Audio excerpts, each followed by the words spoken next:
until we pass it off to, these folks are in Chino Valley. They're they've done stuff nationally, but they live right here. They're one of us. And so we thought, oh, we should bring them in and promote birding. We love birding. I'm a big birder. And so I have this huge kestrel that screeches at the birds in the pond and rats and mice and stuff in my yard. It's fun. The birds are so thick in my yard, you have to walk through like this to keep them from hitting you in the face sometimes. Not really. So with that, I'm going to give the microphone over because you said you could go for an hour. We're going to fly a lot of birds today. We're flying birds. They're going to go in the greenhouse. There's pictures opportunities. The way I understand it, you can take a picture and have an actual, if you're old school, they'll actually put the picture on paper. Yeah. Or if you want to go digital, we can take your camera and just take a picture with it. So we'll have bird opportunities to take pictures with it. And then we'll have flight demonstrations and how-tos and all that stuff. So with that, would you please give it up for the Arizona Raptors Experience.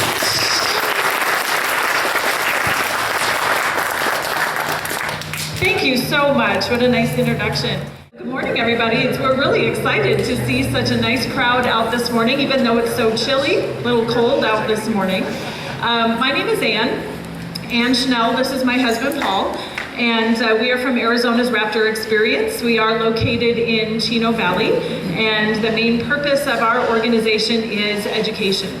Okay, so we use birds of prey that are non-releasable, and we travel with them like we're doing this morning to share them with people, give you that opportunity to be up close and personal with the birds, but also to teach you what we can about each of the different species that we have with us today.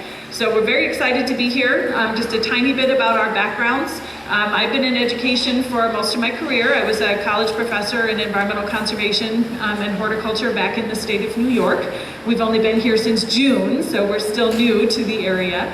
And I started working with birds of prey probably about 20 years ago now. I started as a bander, catching and banding the birds, taking data from them, releasing them again, and then I got into education with birds of prey.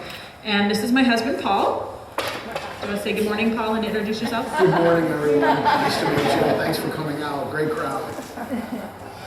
And Paul has been working with birds of prey for a very long time. 40 years. He got interested in birds of prey when he was very young, when a little boy brought an American kestrel to school and didn't want to give it away, but Paul really wanted that bird, so he paid $1 for it. Yes. And luckily the bird was releasable, so he and his dad took care of it for about a week, and then they were able to release it. And boy, that was the beginning for my husband. He's been hooked on birds of prey ever since. So what we're going to do with you this morning for the time that we have together is spend a little bit of time talking about attracting birds to your yard. Okay, so I want to start by asking you a question. First of all, a couple questions. How many bird watchers do we have in the audience? Do we have lots of, oh good, lots of bird watchers. We're very happy about that. Now, how many of you actually try to do things already to attract birds to your yard? Very good, very good. I'd like to see that. Well, hopefully we can tell you some new things or even reinforce some of the things that you already know this morning. But we're going to put a little twist on talking about attracting birds to your yard because, of course, our focus is the benefits of attracting raptors, which is not the focus that most people have when they talk about birds. But we're going to talk about birds in general as well. So why would we want to do that? Can I get a couple of examples from our audience here? What are some of the benefits of attracting birds to your yard? Birds in general. Yes? Rodent control. Very good. This is a student of ours. We taught a class at the Yavapai College, and we're very happy to have you in our audience this morning. Yes, when you talk about attracting raptors to your yard, certainly they're involved in pest control. They take care of some of those small rodents that can become a problem. But there are many other reasons to attract birds to your yard. Can I get some other examples? Why do you do it? Those of you that do it, why? They look pretty, exactly. They have a lot of aesthetic value. It's wonderful to look out the window and to see many different species of our brightly colored birds coming to your yard. You get to see them up close and personal. You get to learn about them, watch their behaviors. Those kinds of things are very exciting. Any other ideas? Yes? Excellent point. Not only seeing them, but hearing them. This is one of my favorite times of year when you go outside early in the morning and all the birds are starting to sing. And it's because we're getting into breeding season. This is the time of year that they spend a lot of time vocalizing because they're getting into breeding season. So many, many things. And we want to add just a couple of little things to that list, why it's important to attract birds to your yard. Okay, that's another good example. Fertilizer. So besides the aesthetics and besides the opportunity to just see them and listen to them, when we try to attract birds to our yard, typically what we're doing is we are planting things that will attract the birds.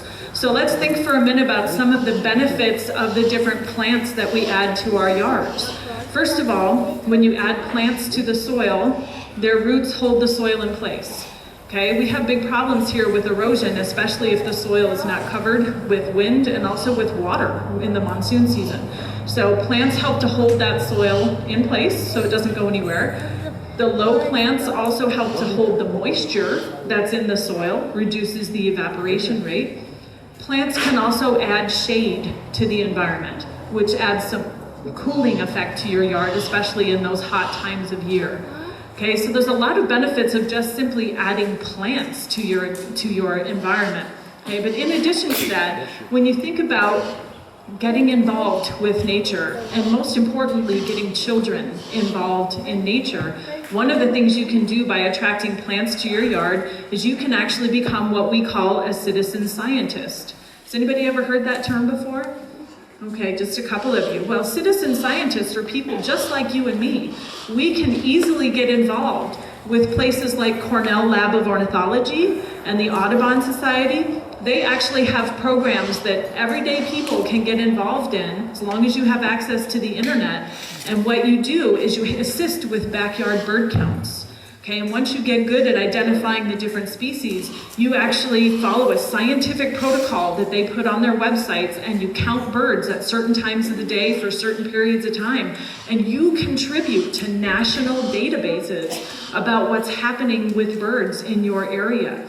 This is extremely important because there aren't enough scientists around the world to keep track of every different type of wildlife. And so if we can grab citizens that are interested and bring them in and can really bring in a lot of data, that's super important. So Cornell Lab of Ornithology, the Audubon Society, there's actually a website that people can contribute to actually map out the hummingbirds returning after the winter. And you can actually watch on the map places where people are reporting their hummingbirds coming through. So a lot of really amazing things that you can do once you start attracting birds to your landscape.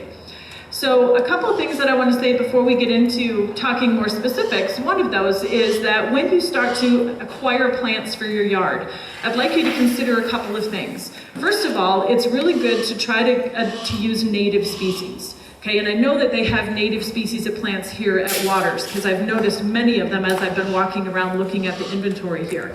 Native plants are those that are going to more easily thrive. They're going to deal with the heat a little better once they're established, and they also tend to be drought tolerant. So water is one of those things that can be a particular problem in this area. So we do want to make sure that you get something that's drought tolerant as well. So when we talk about attracting birds, we're talking about providing habitat for them. When you look at wildlife, basically got 4 components of habitat that you need to consider. One of them is space. Well, we're doing that by allowing birds to come into our backyard, other animals to come into our backyard, planting for them, we're providing space. So that one we kind of have covered. The other 3 are really important: food, cover, and water. Okay? These are the components that you need to have in your yard in order to attract birds. So I want to talk very briefly about one of those first components, and then we're going to get out the first bird, which I know is what you're probably waiting for. So just to briefly talk about food, there are a whole variety of ways that you can provide food for wild birds. Certainly you can put up your own bird feeder. Okay, you can put up hummingbird feeders. We've got a couple of examples of hummingbird feeders that are sold here at Waters. I think everybody probably knows that anything that has red in it will attract those little hummingbirds to your yard, and they're so much fun to watch. so many species here in Arizona. But plants can also be planted specifically to provide food sources. So if you think about it, we've got those plants that provide nectar. Okay, so if you look around you here in the greenhouse, there's lots of examples of flowering plants right now that are very, very beneficial to those birds that need nectar, like the hummingbird. But that will also attract things like butterflies and other insects as well. Your pollinators that are extremely important for our food plants and also for other plants will be attracted by those things that produce nectar. In addition to those nectar-producing plants, I like the snapdragons that are over here. The hummingbirds actually really like the snapdragons, and so do butterflies. There's also the million bells, sometimes called super bells. Those are back there. Those are fantastic for hummingbirds. They really like those, and butterflies like those as well. Okay. In addition to that, you can also put in berry-producing plants. Okay, there's several varieties of hollies here at Waters that are berry-producing, that are very beneficial for birds that eat berries. There's fruit trees. Those fruit trees are going to provide not only flowers that provide nectar and pollen as well for insects and birds that rely on those things, but of course the fruit, sometimes we got to share the fruit with the birds. They usually get to it before we do. So you also have the fruit producers. You can plant things that provide seeds as well. So many people like sunflowers. Okay, it's a great example of a plant that you can put in your yard and will eventually produce seeds that will be available for those birds. So there's many, many different types of plants that you can use to provide that one component of habitat that's absolutely necessary for species, and that is food. Okay, so we're going to bring out our first, Emily. Paul and I are going to have to interact with each other a little bit to kind of stay on the same page here. But Paul's going to bring out our first bird guest this morning, and she's kind of an interesting bird. She's a native bird to this area, and her feeding habits are different from what you might think. And so I'm going to have Paul talk a little bit about her natural history, and we are going to walk up and down the aisle so everybody will get a chance to see the bird up close and personal. Okay? Do feel free to take pictures. Flash is not a problem as the bird comes past you. And also, I should have mentioned at the beginning that we like to be pretty informal, so if you have any questions while we're going through any part of the talk this morning, please just raise your hand so that we can answer the question for you. So I'm going to turn things over to Paul for a few minutes so he can talk a little bit about this little hawk. Good morning, and it's wonderful to see such a great turnout. It's really gratifying to see some young people in the audience too, so thanks for bringing the older people out with you. We're really here to talk to the adults because you're the folks that have the property, that have the interest, that will end up planting habitat and making bird-friendly and wildlife-friendly spaces. The children won't, but if you do incorporate, I'm working on that. Remember, these are wild birds, so I'm going to shift for just a moment to address this. So these are working birds. I've heard people say, oh, you're a rescue. No, we're not. We are not rehabilitators. So after today, if you encounter an injured hawk, owl, eagle, falcon, do not call us for rehabilitation purposes. We'll direct you to the Heritage Park Zoo or the Arizona Fish and Game, and they take it from there. However, we do use birds from rehabilitators. We're part of a national network. So, for instance, I am a master falconer. My wife and I are both master banders.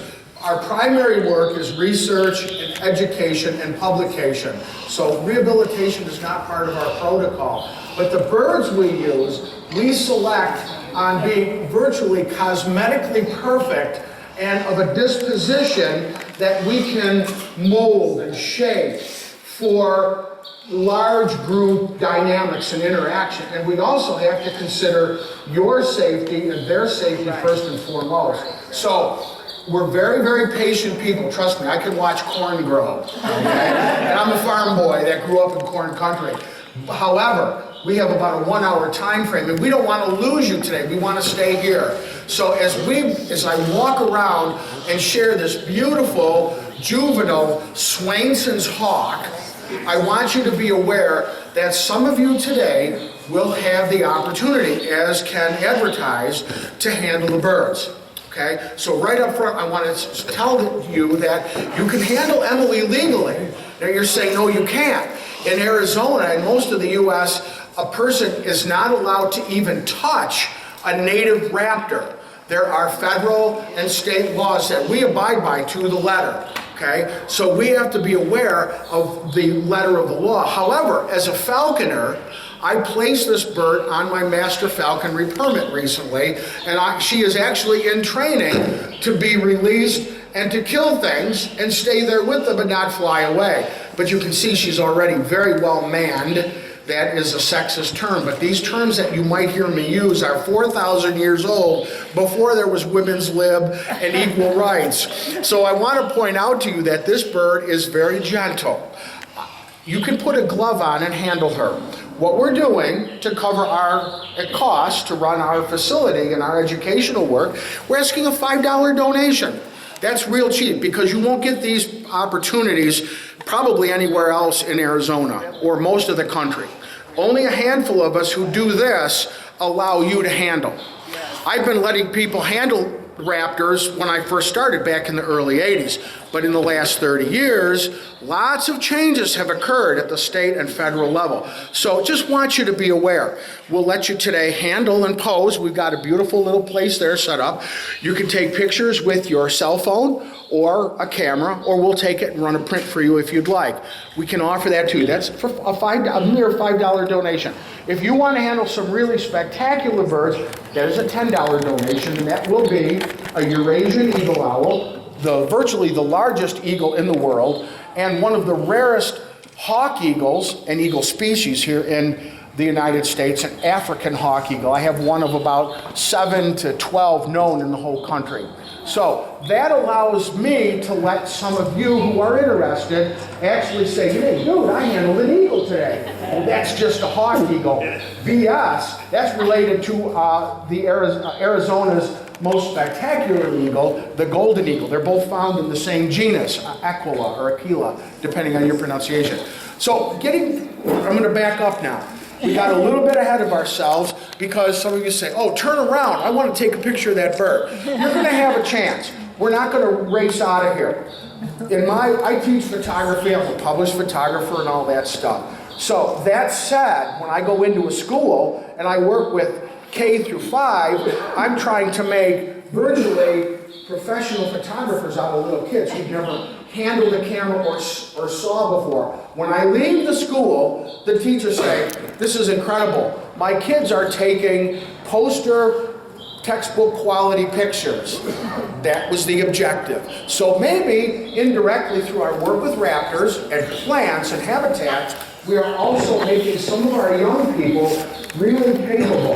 And one day when I'm an old, teetering 90-year-old, I might be dead before that, but if I'm ready to go, and a young person at 40 comes to me and says, Mr. Schell, remember when you taught me photography way back 30 years ago?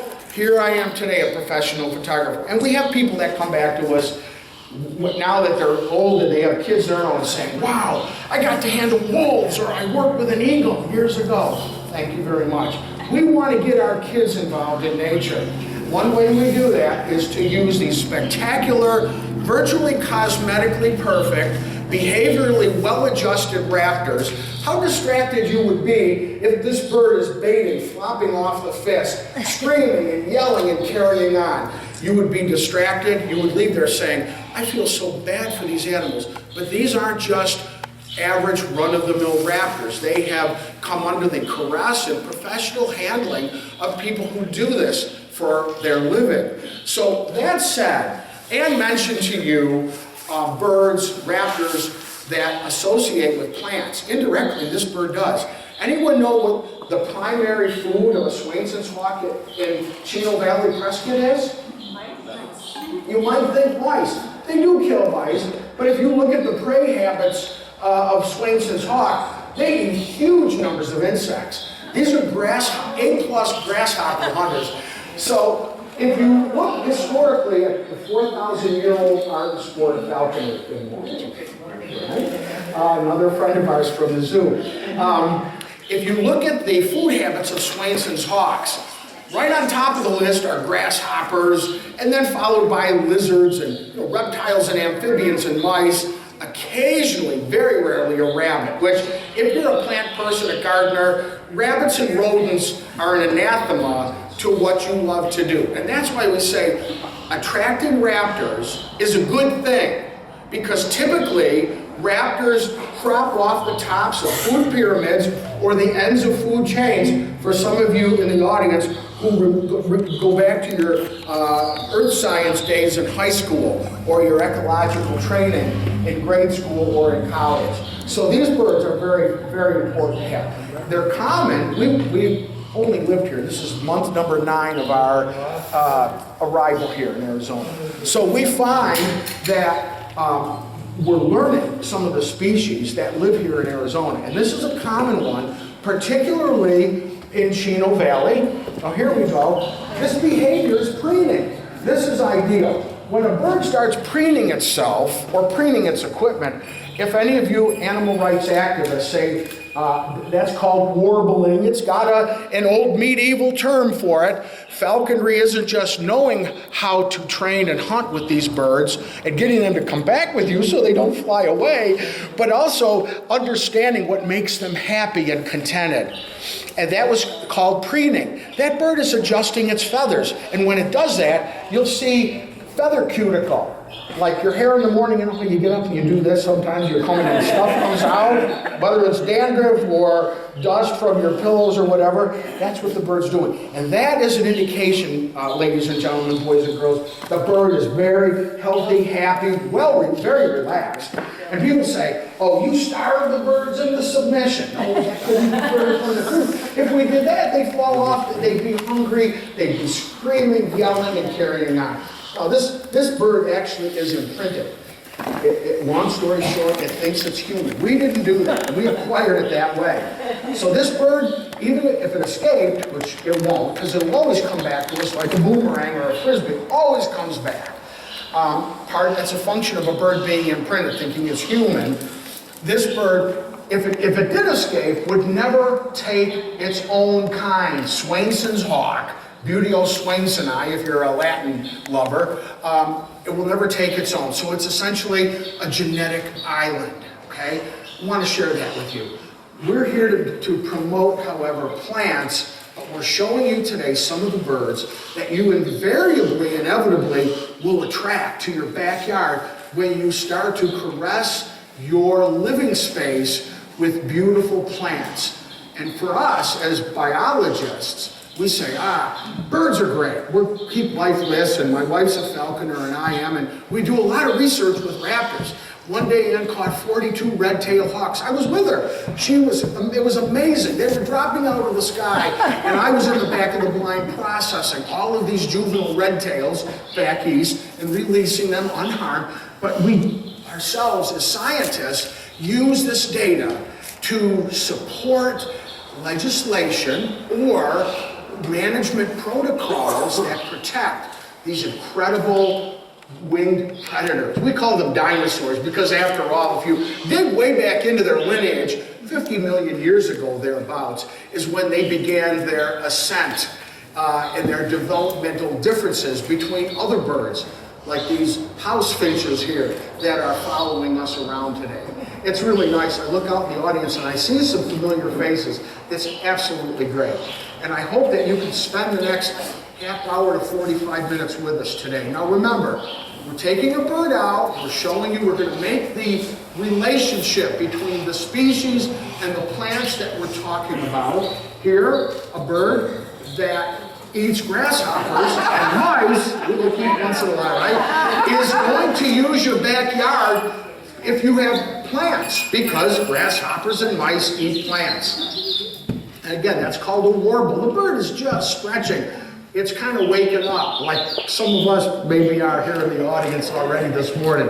We're just getting out of bed and getting moving around. Swainson's hawk, beautiful bird. This is a youngster. It's not even a year old. So it's still in its juvenile or first year plumage, okay? This spring, in another 2 months, it's going to begin shedding its baby feathers, and it's going to become a light morph. There's two colorations, light and dark morph, Swainson's hawk. And they're found here in the Prescott Chino Valley area. These are the birds that will literally nest, perhaps in your backyard if you have suitable tall trees. They will take over perhaps a raven's nest, typically build their own, but they will hunt your backyard if you have the proper plants that are attracting the right kinds of prey. All right, does anybody have any quick questions? Yes. Go after the bird on your bird.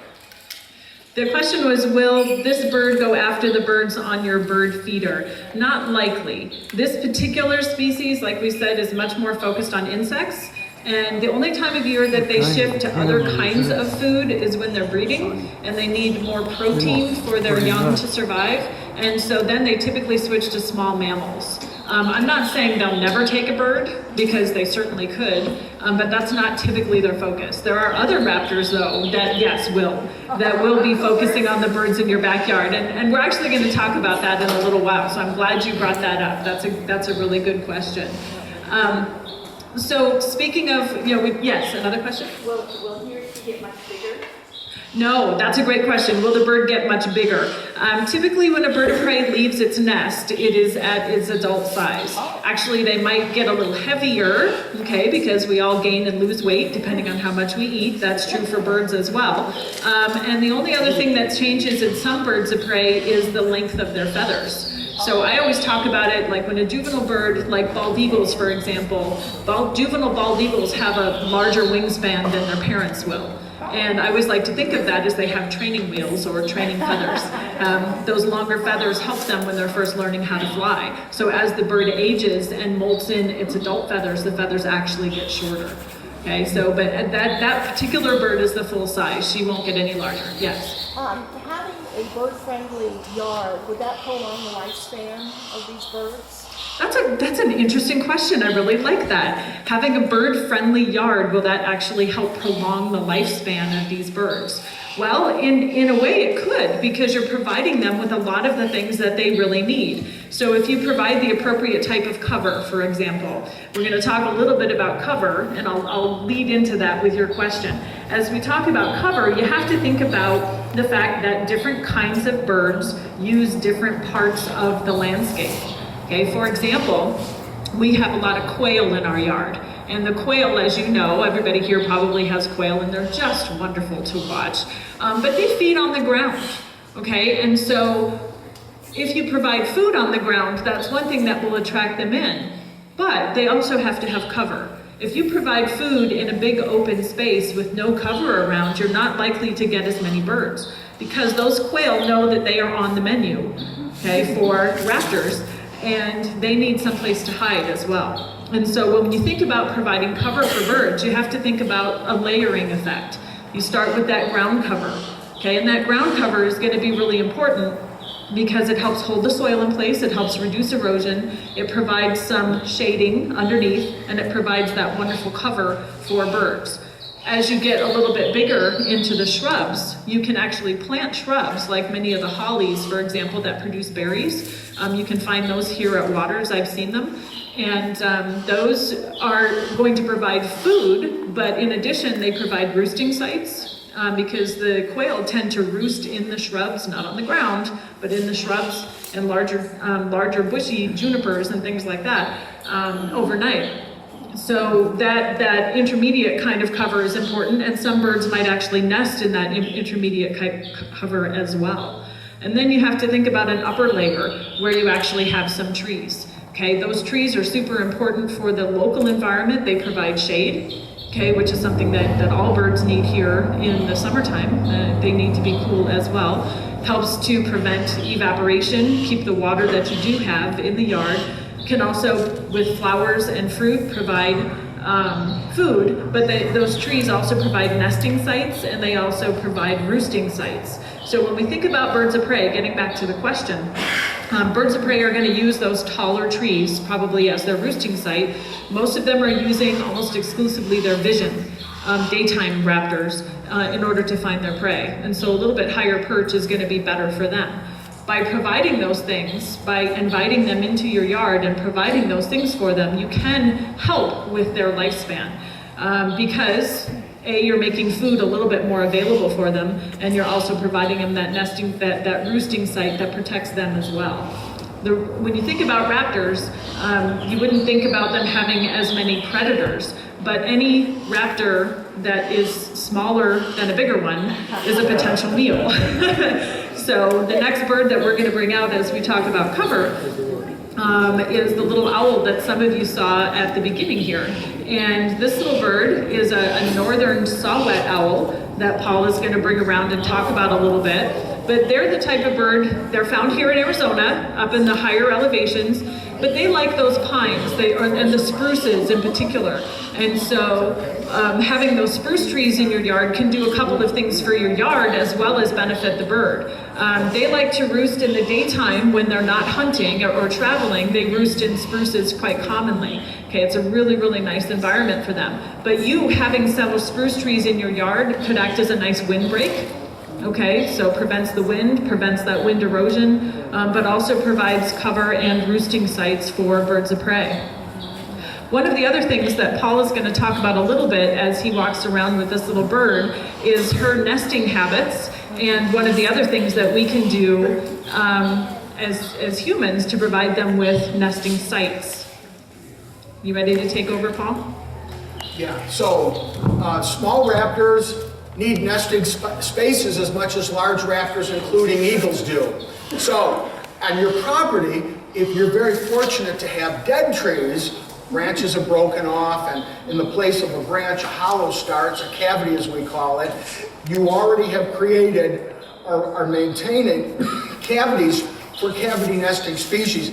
There's about 100 cavity nesting kinds of birds in the United States. In fact, Anne, if you would hold that little paperback book printed in 1977, it's like the cavity nesting birds of North American forests, okay?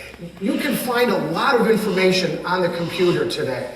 Remarkable, wonderful stuff in many respects. The most important element to this was getting outside, getting away from the computer screen, off the sofa, out of the chair, and get out and get your fingernails dirty, get your knees dirty, get your clothes dirty, okay? And this is really, from our perspective, conservation in action.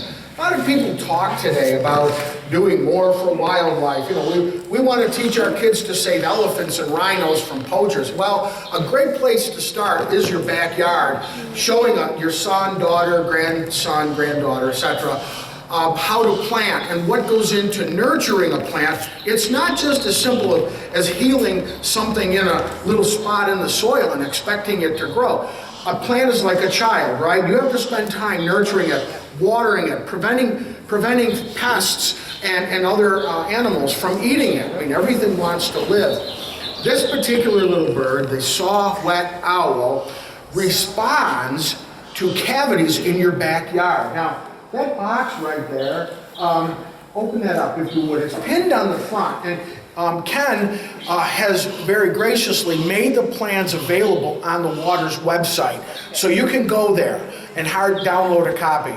Sometimes you can go to Lowe's or Home Depot and talk to the manager. Say, hey, bring your young person with you and say, little guy, I want to teach him how to build bird boxes and carpentry skills. Do you have any old lumber that you're going to throw away? And if they're not going to give it to you, they're going to give it to you at a greatly reduced cost. A box that size requires one 8-foot board, 10 inches wide. After it's sawed, of course, it's 9.5 inches. One 8-foot board runs you a yellow pine runs you about $6 or $7 or $8 maybe. Handful of nails, and boom, you're ready to go. The important thing is you're having quality time with a young person, and then you're going to put this up in your box.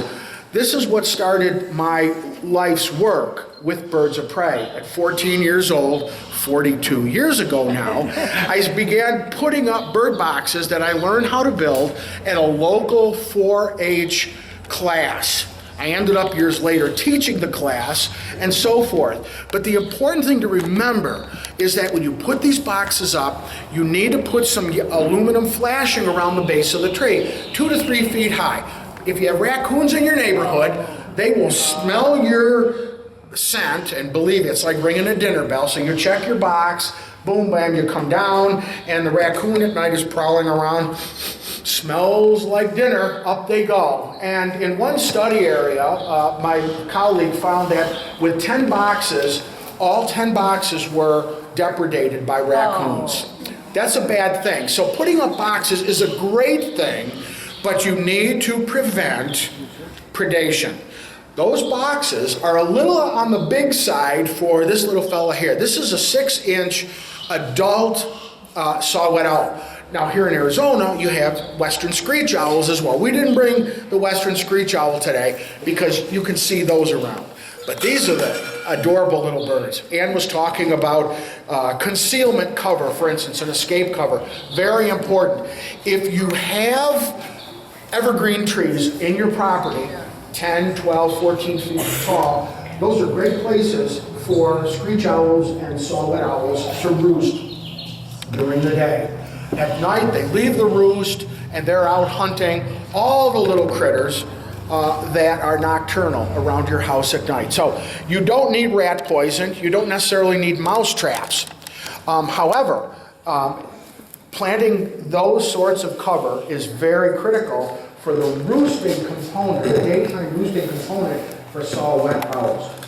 Postscript, this little bird does have some wing injuries. It was hit by a car. We're adding 10,000 cars to the U.S. road population every year. So traffic is growing all across the country as our population grows by about 2 to 2.5 million more people after the death rate in the U.S. This is having profound negative impacts on wildlife and particularly raptors. I want to point out that when you're driving down the road, nobody's looking. Cigarette butt, boom. Candy wrapper, boom.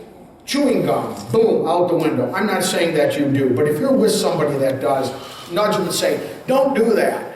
I stopped one time and had my occupant get out and pick up her trash. This was in high school, and she hated it. She actually dumped me because she felt I was rude and inconsiderate.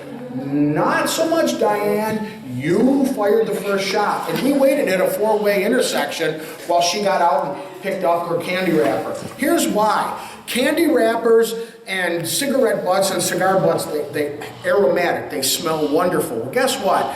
When you throw that out, little critters, rodents, they locate food by this, olfactorially, right? They smell it. Oh, a candy wrapper, a Nutter Butter or a Milky Way bar. They grab it and they take it back to their nest. They will, and I have found rodent nests along roadsides. They will take a cigarette butt and they will chew it up and use it as nesting material. Problem is, little critters running across the road are caught at night by owls, and during the day, hawks regularly, Swainsons, red tails, etc., will hunt the roadsides. They love it because there's lots of rodents there. So keep litter away and off the roads. Rehab centers tell me that most of their charges today, their birds that come in, are the result of collisions, fatalities, or hits due to raptors hunting the roadsides. And so keep your trash and litter away in the car or the garbage where it belongs. We're talking about plants though, and getting back to plants. These birds are delightful. Unless your neighbors yell at you for having an eyesore of a nesting snag, a dead tree, keep it standing. But if you want to attract these birds, then build boxes. They're absolutely wonderful. In my 20s and 30s and early 40s, I maintained 3 dozen kestrel boxes in 3 townships back in New York State, and it was remarkable. So this lady here, you brought up a very valid question. Do these ideas that we're sharing today really affect raptors and birds? Absolutely. Here's why. Predator-prey relationship. So when prey is at a peak in abundance, usually for 1 to 3 years, there will be an abundance of predators as they're catching surplus animals. Keeping a bird-friendly backyard, ladies and gentlemen, remember this, eliminates some of the feast and famine periods in a predator's life. Remember that, feast and famine, and that's what nature is. Most of us don't experience that because we have technology in supermarkets. There's an unlimited supply of food here in America. And so your backyard habitats are critical for providing an extra bird, a mouse, a wood rat, pack rats as some people call them, in periods where one animal, 200 to 500 calories for that bird on that day may be the difference between dying by starvation and a day to live another 1 or 2 days more. So that's a real great, valuable benefit. Couldn't be happier that such a great crowd is here today. Yes, ma'am. My son actually had a question when we were looking at the hawk. He wanted to know if it can turn his head around backwards. Which I thought would be then a good question. So Sure. Are you a teacher? No, I need teachers in the bunch. How many teachers are here? School teachers? Well, if you're a teacher and you're going through ecology and grade school, you probably talk about hawks and owls and how they can see. A raptor has eyesight 4 to 8 times sharper than a human. That's remarkable in itself. But raptors have an additional 7 vertebrae in their neck column. You and I have 7. Owls have 14, some suggest that hawks and eagles too have about 14 or double, right? And so that gives birds, raptors particularly, the ability to turn their head an additional 90 degrees.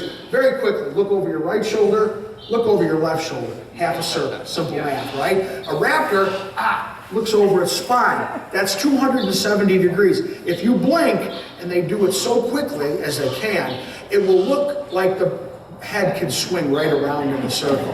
But that is why. Their eyes are set immovably in the socket. They can't, right? Thank you. I appreciate you covering me in case I forgot. You and I can sit straight ahead. You know, how many times have you looked up? Yeah, I see that guy. He's ready to perform some nefarious deed. Well, a raptor doesn't have the visual field that humans do. However, even though they can't move their eyes in their socket, evolution has given them this extremely flexible neck.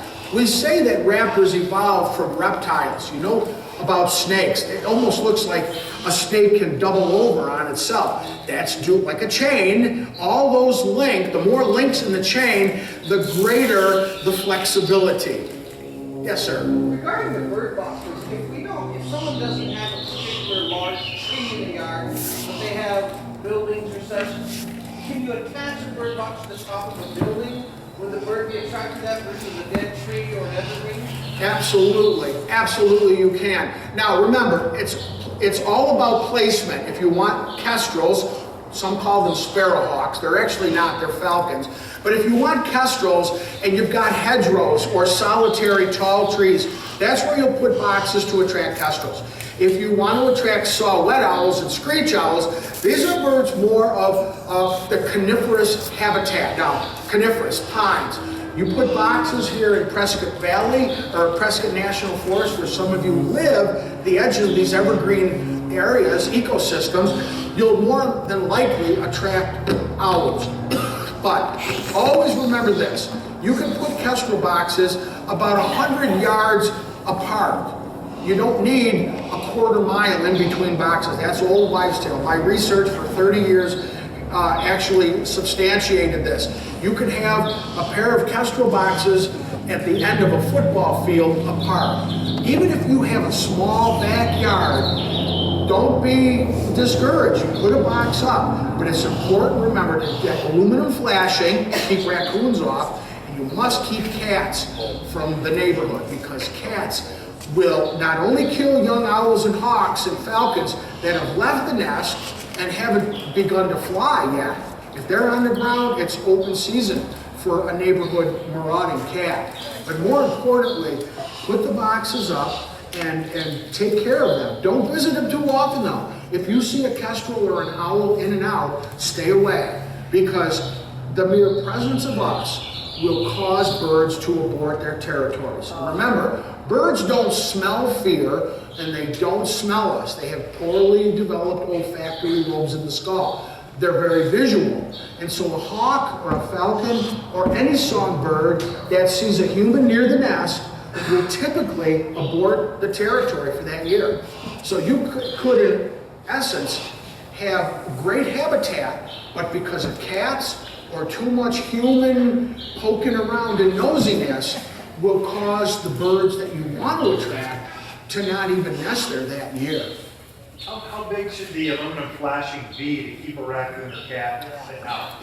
That's a great question, Ken. So 2 feet is about right. So you can go to the hardware store and get a roll of aluminum flashing. Yeah. If you probably sold it here in sections, I mean, you don't need 50 feet to go around a 3-foot diameter base height tree, but you will need enough to cover it completely. And of course, they're doing this, they're scratching and gumming down.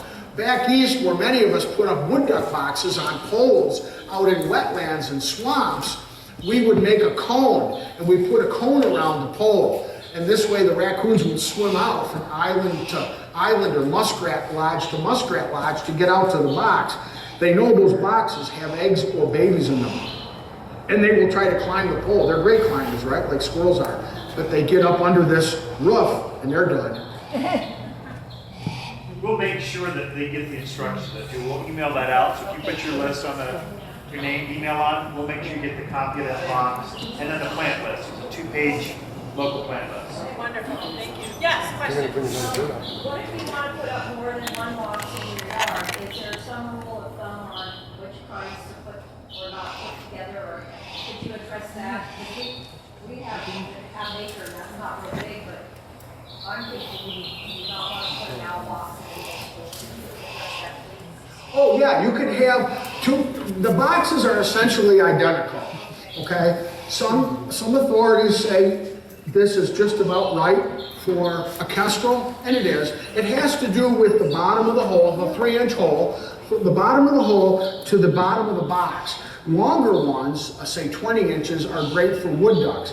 People study these things, folks, and it's important to remember that kestrels and screech owls don't need to look up into this big, they don't need to be in a big, deep cavity. It appears as though wood ducks and hooded mergansers do. These are cavity nesting waterfowl, swamps and wetlands.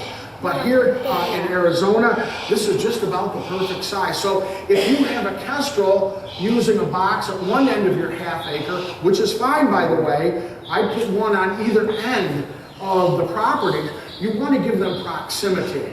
But the important thing to remember is that you can't get it, if you don't bid it, you can't get it. So you really need to put the boxes up and let nature take its course. Back home, I shot the tarnation out of squirrels and starlings. I don't know about Arizona, but back in New York, you can shoot non-protected wildlife. There's no game laws. So we did. Everything was fed to the birds, and we never shot squirrels and starlings with bird shot, because one little pellet could kill a raptor. But you should use a rifle, 22 rifle, and put the bullet through. My wife might say, political incorrectness, do not talk about killing. But when you do this, when you do habitat, you are already playing the role of wildlife manager. Yes, ma'am? How high? Minimum 10 feet, okay? Gosh, some people put them 8 feet and they get birds. So I'm gonna lower that and say 8 feet. If everybody can't climb. I'm a climber, believe it or not. I used to be a great climber. Too fat now, I'm weak, lost my joints. But I still use a ladder. But if you have a young person that will climb for you, have him put it up. We just put 2 boxes up on our property, and we already have kestrels around them looking at it. Yes, sir? Could you put it on the roof of a building? On the side of a building, on an outbuilding, absolutely. Yep, not on the roof, but on the side, and people do. People even put boxes, now they take banding, metal banding strips, and they will attach them to interstate highway signs. And remarkably, the mortality rate for cavity nesting birds along interstates is very, very low, like less than a single digit of a percent. Want it in the sun or the shade? What's that? Sun or shade? Well, that's a great question. Full sun is fine. And you're going to have some ventilation here. And usually we put, well, this one didn't have, this was a gift 20 years ago from a visitor. But we like to put some holes in the bottom. And remember to orient the box, whatever the prevailing winds are, say the winds are coming out of the southwest where you live, aim the hole northeast. Okay. Yes, ma'am.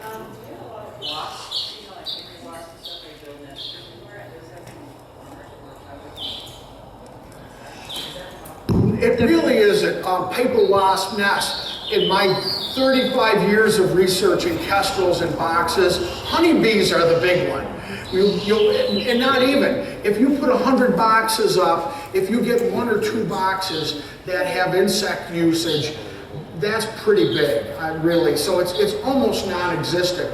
But paper wasp nests, yeah, you might want to clean out in the winter time when they go dormant. Just cut the whole thing out, scrape it out real good. Yeah. I also want to mention, and we have another question here, but I also want to mention that in addition to this type of box that can be used for screech owls and kestrels and saw-whet owls, realize that there are smaller versions of this that are used for songbirds. And so those of you that want to attract songbirds, for example, we're super excited. We've got 2 small nesting boxes on our property, and we just realized yesterday that we have a western bluebird. And so we're super thrilled because, of course, that's our first one since we moved here. And so the smaller nesting boxes can be very beneficial for our songbirds as well. So we certainly encourage you to consider that as well as those boxes for raptors. Yes, you have a question?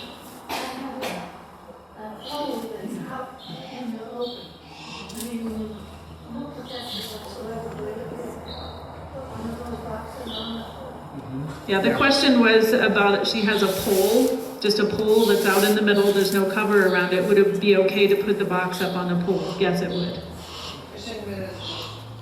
Hi, yes.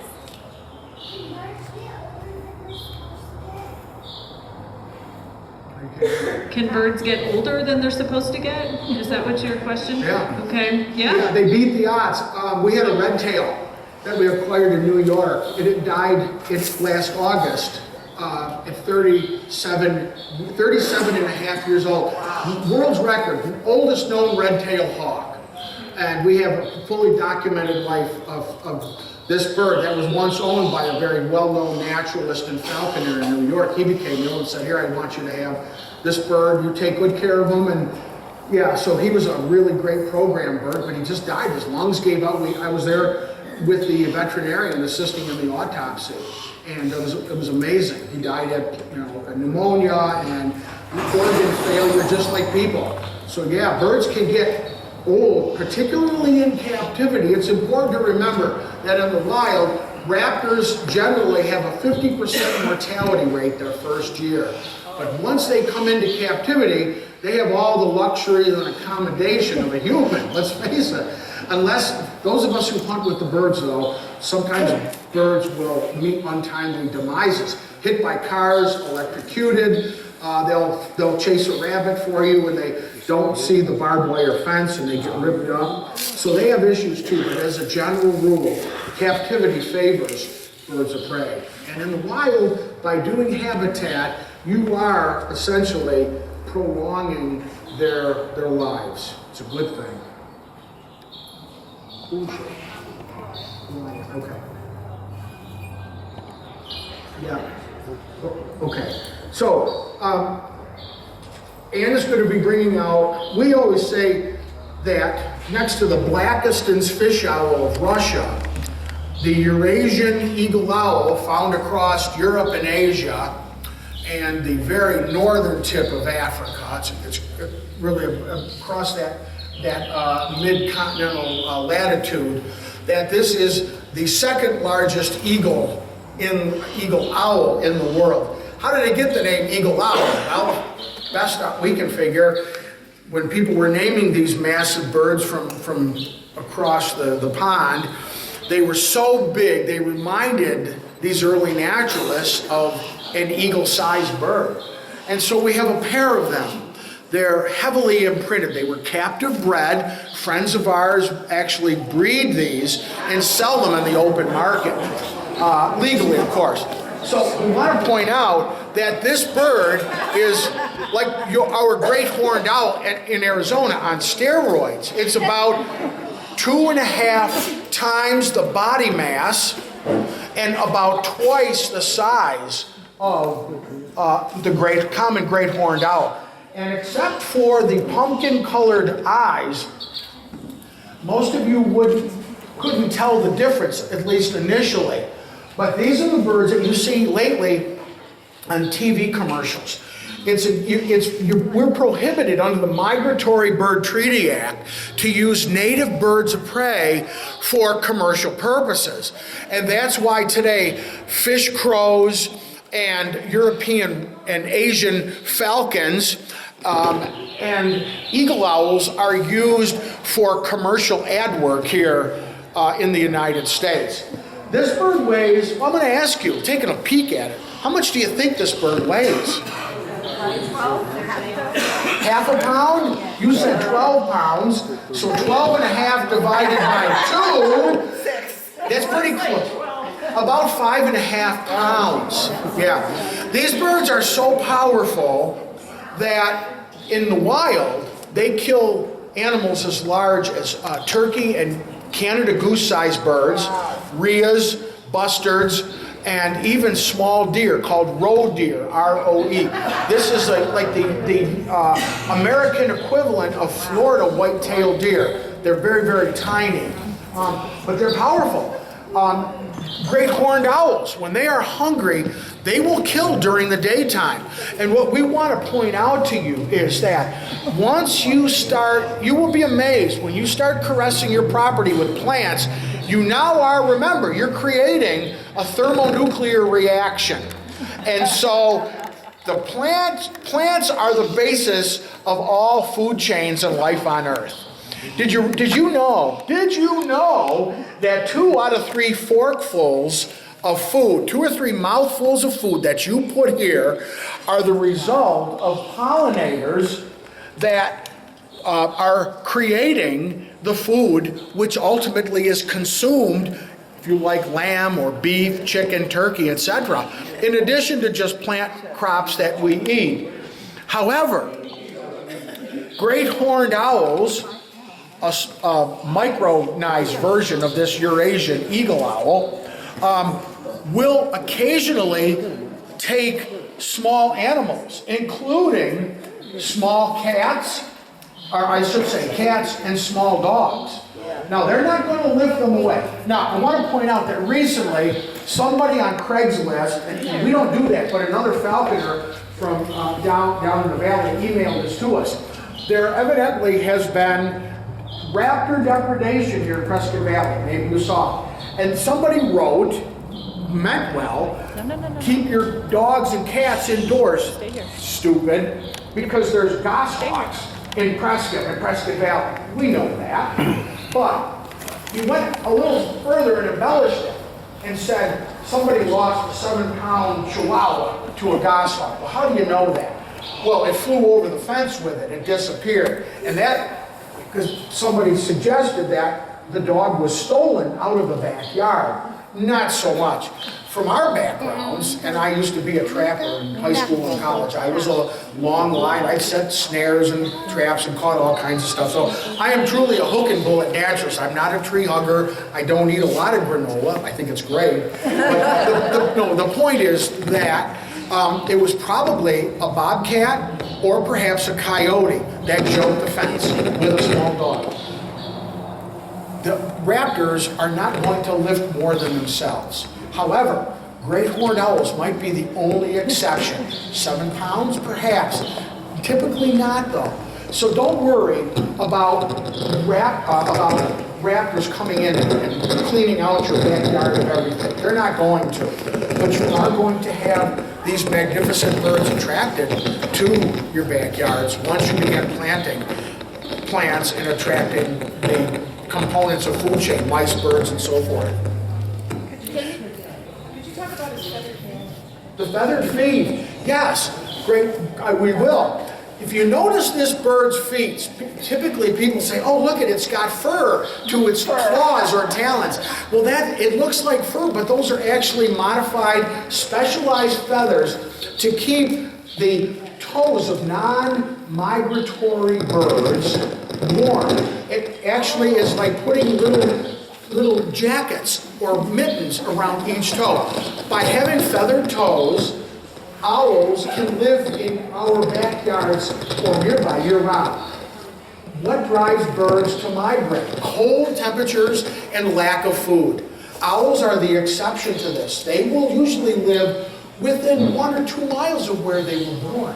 Remember, you can't stockpile nature. So if you're thinking from a biological perspective that by doing all these plantings, you're going to be overrun, polluted by predators, ain't going to happen.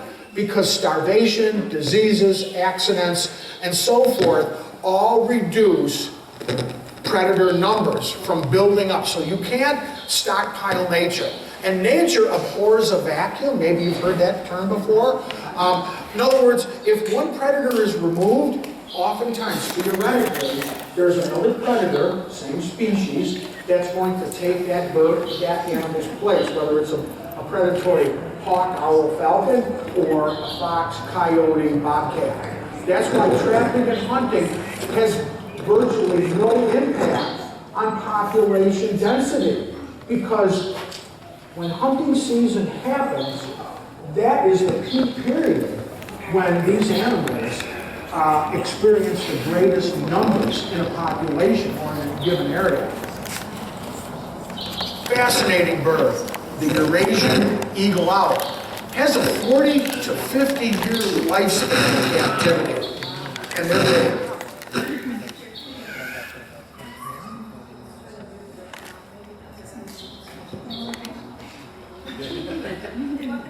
Dress them up, but you can't take them out.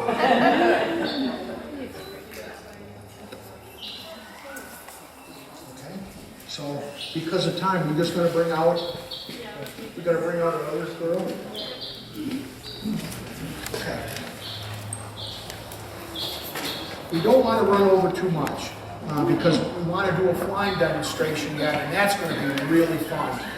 Most of you maybe have seen some of the flight demos in Arizona and down in Sonora. We brought it to you here today, right inside the greenhouse. We're very excited. Unlock the doors. Yeah.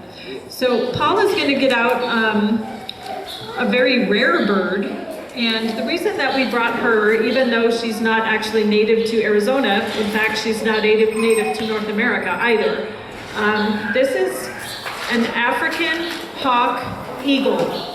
Okay, and she is a true eagle. And they're called hawk eagles probably because she is on the smaller side.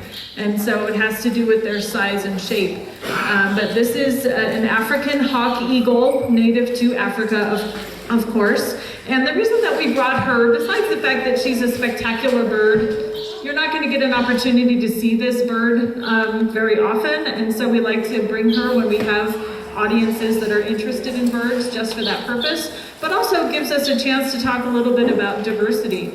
And that's one of the things that providing those important components in your yard can do, is it can increase the diversity or the biodiversity of species in your yard, which is extremely important.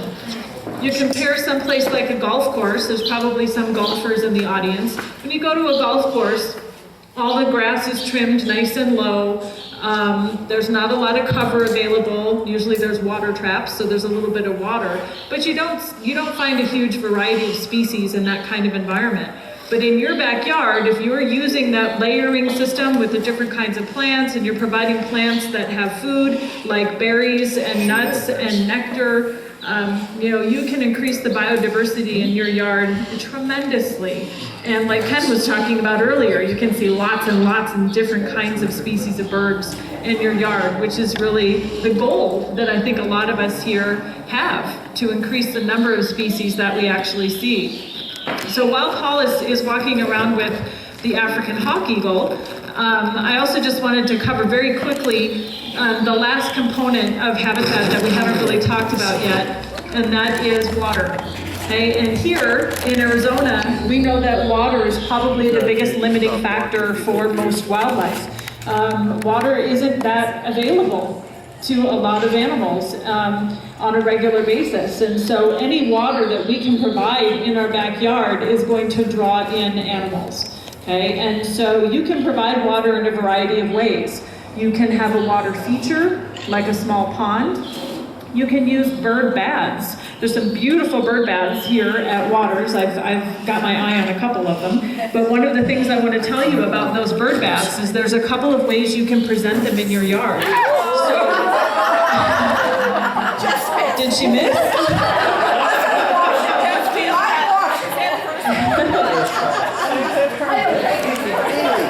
That's good. She didn't mean it personally. Right on the glass, right on the head. It's all right. You do, yes. So when you use a bird bath in your yard, there's a couple of things to think about. We typically like to use multiple bird baths, and you can buy beautiful stands that you can put the bird bath on for those birds that prefer to be up above the ground. Okay, but I would also take some of those bird baths and actually place them right on the ground. Okay, because there are many ground-feeding species that also like to have easy access to water. So the quail that we have in our yard, and the finches, and the white-crowned sparrows, and the juncos, and all of those guys use our bird baths that are right on the ground. Okay, so I would use a variety. Put some up on a stand, put some down on the ground, and you're going to accommodate different bird species that are going to be utilizing that water. Now the other thing that I really want to encourage you to do, since you live in Arizona and we have very limited water available to us, especially if you live in a house that has a well like we do. Okay, one of the things that you can do to make sure that you have water almost year-round for your bird baths is to use a rain barrel. And one way to collect a lot of water we have found here with a rain barrel is to actually put them right under the downspouts off of your house. So we had multiple downspouts that are the kind that go underground and then the water goes out somewhere else.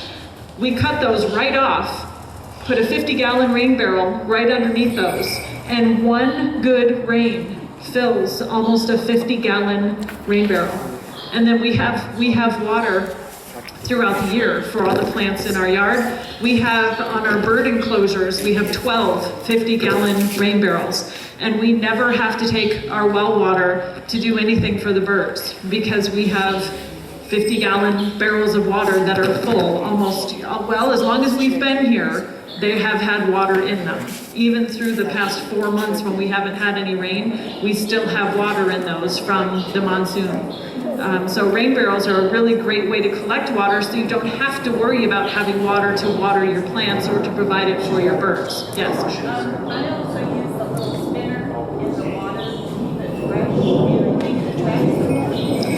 and also to place a rock in your bird here so they can touch that. That's a great point. You can get those little spinners that kind of aerate the water to keep it fresh. Moving water does tend to attract birds more often. So if you have a little fountain or something like that, that definitely attracts them. And then also, if you've got bird baths that have any depth to them, put a rock or two in the middle because some of the birds like to stand on that and then they know how deep the water is. They can judge by the rock that's inside the bird bath. Those are great suggestions. Thank you. Paul, is there anything else you want to say about Hilda? About Hilda? Hilda is the African hawk eagle. That's what we named her. I acquired her last year from a friend in New York. He's a breeder. He had her for a few years, never flew her.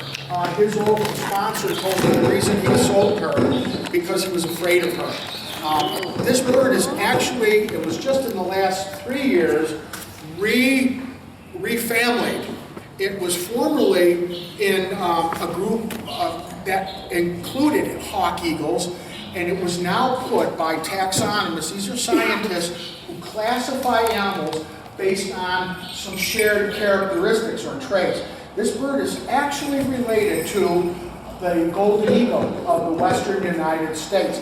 If you look closely, what it does share, in addition to its personality and its head shape and so forth, are booted tarsi. Tarsi is a fancy word for legs. And so if you notice, this bird has feathering right down to the toes, just like golden eagles do.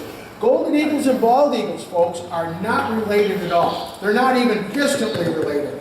One is a sea eagle, bald eagle is. It has bare tarsi or legs, and golden eagles have booted legs or booted tarsi. We also say it looks like they have pantaloons. That's an old term for those funky half pants that people used to wear a long time ago. I do hunt with her. I think right now she's probably the only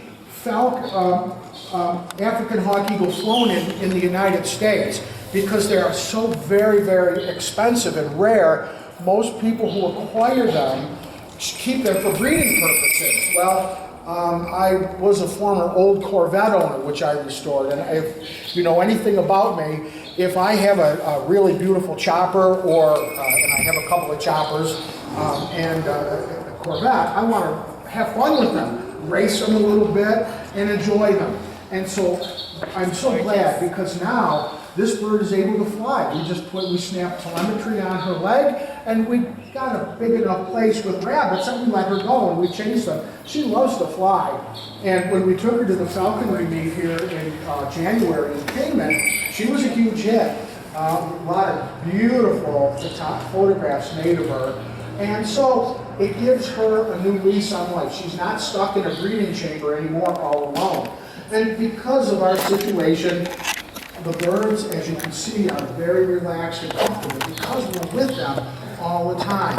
And that is the real thrill, to take birds that are either rare or common, but like people and like being in the company. We call this behavioral enrichment. So these birds have a very, very enriched life. And we talk about longevity, whether it's habitat and so forth. The longevity is important. We all want to live longer. In some respects, but with wildlife, the lifespan of a healthy captive bird really captivates people's awe of them. And I hope that you'll understand that these birds, we didn't breed this. This bird actually came from Hungary 14 years ago. It was brought over, and it's kept and maintained under CITES laws. But we can use these birds and let people handle them without any federal jurisdictions, because they are non-native, and I think that's really important. That's why I made the investment in this bird, to say, oh, I handled an eagle today. No, you didn't. Well, I did. There it is. It's right there. Why is she not What's that? Why is she not folding her wings back? She's trying to stay. Oh, she does. This is a behavioral trait of birds that want to go up. She wants to launch and go up here into the rafters and sit. But we don't allow that. That's why we fit the birds. These are, and then there's the rousing again. I'm very comfortable and relaxed. If you were to give her the bum's rush or any of the birds, they would flip out. But they don't do that, because everybody is quiet and they've learned to accept all of us as generic things in their world. Yes, sir. Why, if you look at the legs and stuff, why are they so wide from each other? Oh, why are the feet so wide? Yeah, not the feet, but the hips. Oh, the hips? Yeah, of the bird. Oh, yeah, wide. Yeah, she has a very wide stance, and I think that just because the birds are big themselves. Now, she's not so big. She's only half to one-third the size of a female golden eagle. But again, being a hawk eagle, the early taxonomists said, oh, like the eagle owl, big like an eagle. Well, this is small like a hawk. But it's still, remember, it's related to to our native western golden eagle. Remarkable, because look at the coloration, black and white. There's other subspecies of this bird, the Benellis and the ornate hawk eagle. Google them. They're absolutely spectacular. This, folks, would have been my last choice if I was going to acquire a hawk eagle for program work. But when they come available, beggars shouldn't be choosers. Yeah, and he was a friend of mine. He was offered considerably more money by another person, a stranger, which he didn't know. And but he said, Paul, I want you to have him. And so he said, I don't want this bird to go where I don't know the background. So we provide really, really A-plus facilities, and the state comes and checked us out and said, wow, you know. So that's a good thing too. When they see the facilities, they say, so consequently, we get put in the tops of lists when birds are available. That gives us a little bit of control and flexibility over, again, remember, for you newcomers, we like them cosmetically perfect, because we don't want to show you birds that have cut off appendages and legs and look bad. We want to show you birds that are representative of the species, because the better picture you take and share with your friends, we feel that indirectly the greater impact those images will have on stirring people's souls to do good things. And this is where you folks have to be our voices now. You take what we've shared with you and you share this with your friends in the next generation, and so forth and so on.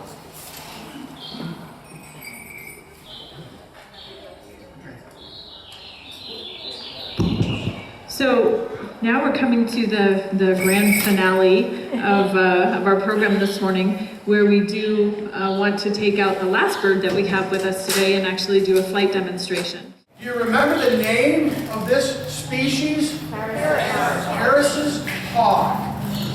Harris''S''.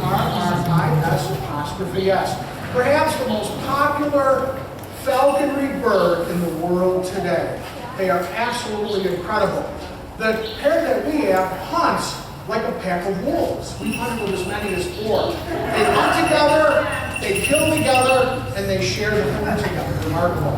If you're interested, we do have an opportunity for you to go out with us. We actually let the birds fly free. They fly to you, you handle them, and they're chasing rabbits and jackrabbits and quail and so forth. But you get to be part of a very unique Raptor dynamic. You're part of that relationship. So, right? Ready? Yeah. Look. Got it? Who else? Anyone else?